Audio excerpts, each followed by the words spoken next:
So I promised you guys a video on hydration several weeks ago, and I was waiting until my Berkey filters came so that we could dive in just a little bit more. So this is normally where our Berkey is stored, over in the corner of our kitchen out of direct sunlight. I'm gonna take it over to the sink, and let's talk today about the importance of filtration for your water, why that's important, and then some things you can do to really up the game in your body's absorption of water and staying hydrated. You will notice that I actually have two packages here separate for our Berkey filters, and that is because I had to order from two different distributors. Oh my word, seriously. There we go. And that is because I had to order from two different distributors this go around. So if you're unfamiliar with Berkey filters, they have certified distributors throughout the country. And so you really want to find one of those to be sure you're getting an authentic Berkey from. I use usually USA Berkey filters, and they had my charcoal filters, but these fluoride and arsenic filters, they've been out of stock for a while. So I found these on Berkey Filters down in Pueblo, Colorado, and then USA Berkey Filters had my charcoal because berkeyfilters.com or whatever. I'll link both of them for you down in the comments. We have two sets of filters, and why is that, may you ask? Can't I just get a Brita and or some refrigerator filter, or isn't the filter on my refrigerator good enough? Well, friends, here's the sad reality. It really depends on where you live, but most places in the United States, our tap water is crazy, insanely polluted. So not only do you have things like chlorine that are really not beneficial for your body, and some basic filters do take chlorine out of your water. And so something like your refrigerator filter or your Brita filter or something basic like that, like a pitcher filter, is going to do better than not filtering your water. It's going to take some of the contaminants out of there. But the reality is, the way that our water supply works today, especially if you are on city water, is that our water is just recycled over and over and over again, and people dump all sorts of stuff down the drain, and then they use chemicals to treat it to make it clean for you, but there are certain things that never come out. So there's traces of pharmaceuticals and birth control that most of us don't want to be taking. One, we don't want unknown doses of it, but two, a lot of us are working to keep those things out of our bodies in the first place. So you want filters that are going to take those things out without preferably removing all of the naturally occurring minerals.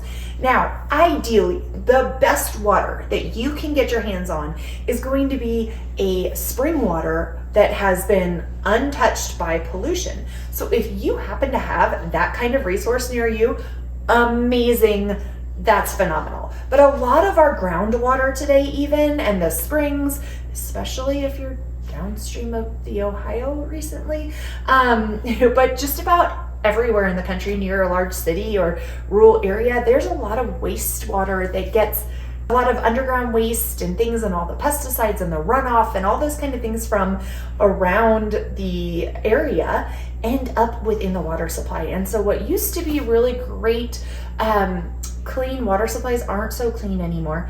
There are still some out there. You can actually use a site called findaspring.com, I think it is, or .org. I'll link it for you down below in the description so that you can check that out if you're interested. See if there's a spring near you that is relatively clean and untouched and would be a great water source. But otherwise, a lot of springs, you have to worry about some parasites and local pollution as well. So we go with our black Berkey. The size that I have, I believe, if I remember correctly, that this is the Royal Berkey. I went one size up. It was the best recommendation I got from somebody when I asked about the Berkey was, what size do I get? And y'all, I don't rep Berkey at all. This is not sponsored. I just really like them. It's got a full list on the Black Berkey box. of what all it pulls out: the pathogenic bacteria that are removed, the viruses that are removed, the pharmaceutical drugs that it takes out, inorganic materials, and your pesticides. I mean, and VOCs that it removes are like this crazy long list. It removes heavy metals, it removes radiological contaminants, and also removes and reduces other things that are on here as well. So it reduces some things like your fluorine and stuff. So your black Berkeys, they tell you how often to replace them. It's every 3,000 gallons or 6,000 with a set of 2. So you'll have to do a little bit of math about how much water your family uses to know how often you need to replace your black Berkey elements. But I will show you, I'm not going to go through the entire process of changing these with you just because it's kind of boring.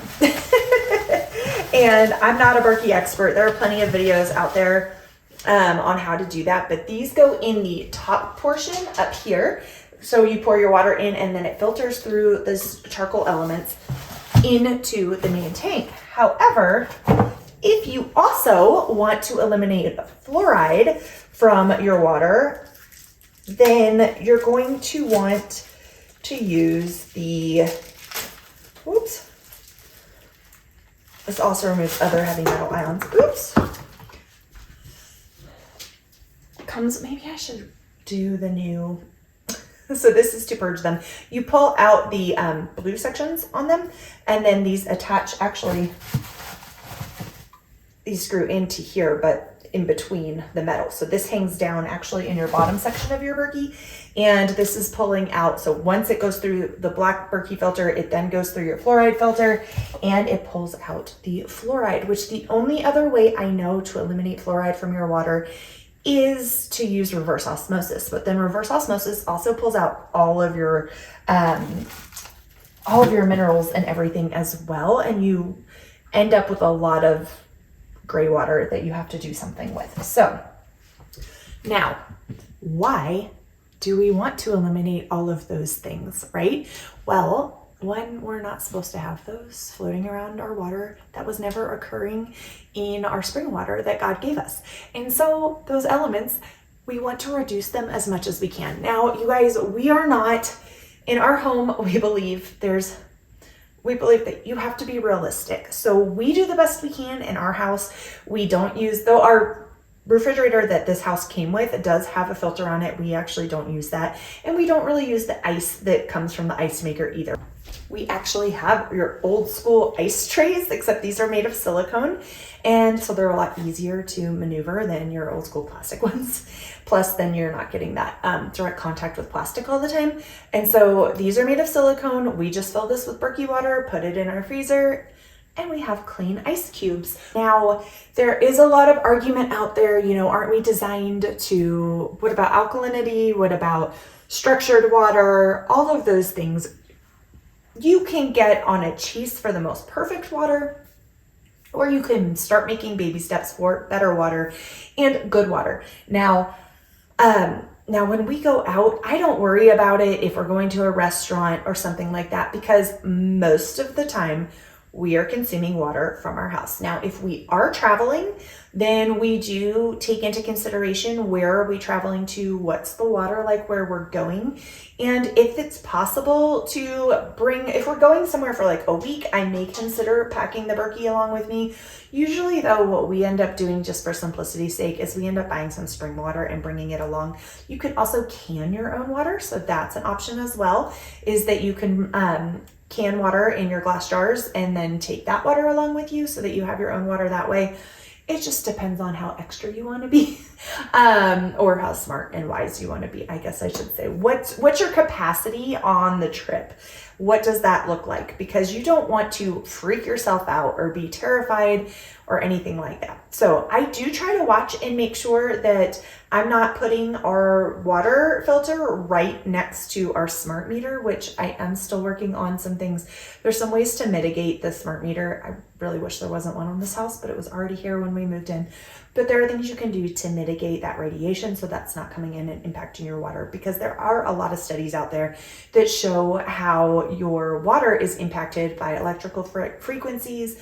So it's best not to put your Wi-Fi router right next to your water, those kind of things as well. I'm looking into some inexpensive ways to structure our own water.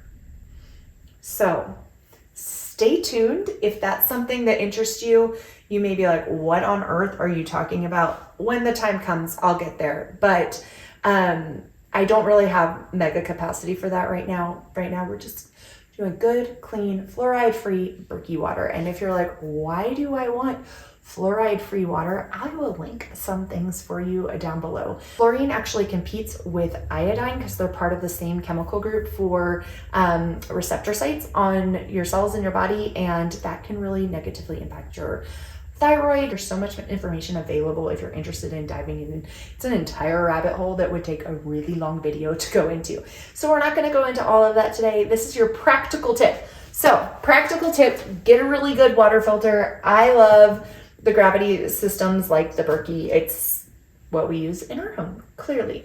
So that's step number 1. Then let's talk step number 2. Step number 1, get a good filter. Step number 2 is, now that you've got clean water for your body to absorb, you want to help your body be able to actually absorb it. Because as I mentioned before, our waters run through so many different things these days that it actually impacts the structure of the water. And some really great research out there, especially Dr. Emoto, he does a lot of that. He has a lot of great research available that dives into how different environments impact the water. It changes the structure, hence the structured water comment earlier, that just, it's lacking in minerals. Your body needs the minerals in order for it to be absorbed. And that usually happens with the structure as it goes across rocks in the spring.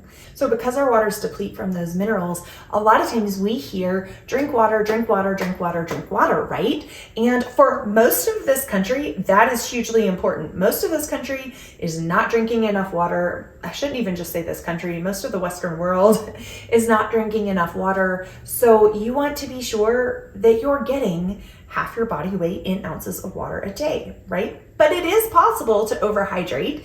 And I found myself there. I was drinking so much water, 1 gallon plus a day, that I was flushing all of the minerals straight out of my body because the water I was consuming did not have minerals to replace, what's already in my body. So all of that extra liquid was just flushing it out. And so you want to, if you are, when you are drinking your water, you want to up the absorption of it by adding your minerals. Then you won't feel as thirsty. Oh my gosh, you guys, I was thirsty all the time needing to drink water. If I went more than 10 minutes, I was like, I need more water, I need more water. And that's because my body wasn't absorbing any of it. So minerals, a great way to do that is using something like a Redmond real salt. This is repackaged, you guys. We bought like a huge thing of Redmonds. So you can order it in bulk off their website, and there's a lot of discount codes out there floating around. At the time of recording this video, I do not have one to offer you, but I do know several homesteaders out there have great discount codes, so check those out if you want a discount on your Redmond in bulk. But a lot of natural health food stores have some if you want to try just a little bit to start.